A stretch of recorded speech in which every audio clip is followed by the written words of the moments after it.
Өнөөдөр шиг төрөл бүрийн over the top platforms байдгүй байхад яаж хүмүүс кино болон шинэ контентуудыг үздэг байсан юм бэ? Хүмүүст маш сөөхөн сонголт байдаг байсан л та. Нэг бол кино театрт очиж үзэх, эсвэл бүр хуучирсныхаа дараа дискэн дээр бичигдсэн хувилбараар нь үзэх. Эсвэл бүр баахан вирустэй хувил бус сайтууд байдаг байсан. Тэрнээс хойш их даазуулж технологи хөгжиж өрх болгон шилэн кабелтай болж хамгийн анхны subscription маягийн үйлчилгээ гарч ирээд мянгад суугнаас дуртай суугаа сонгоод үзэх боломж гарч ирж исэн юм байна. Тэднээс ихтэй нэг 10 сууг үздэг те.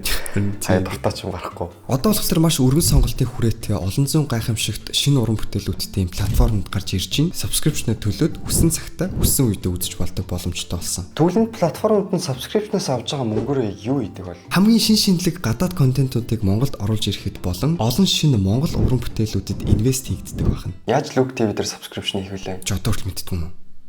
Тэгэхээр штэ логин хийлээ, settings дээр дарлаа, төлбөрийн хэсэг дээр ороод идэвхтэй багц байхгүй гэдэг дээр нь өөрчлөлтөөр дараад тэгээ нэг бол премиум багц эсвэл basic багц гэдгээс нь өөрөө сонголтоо хийгээд идэвхжүүлэхтэр дараад өөрийнхөө төлбөрийнхөө сонголтыг хийгээд болоо.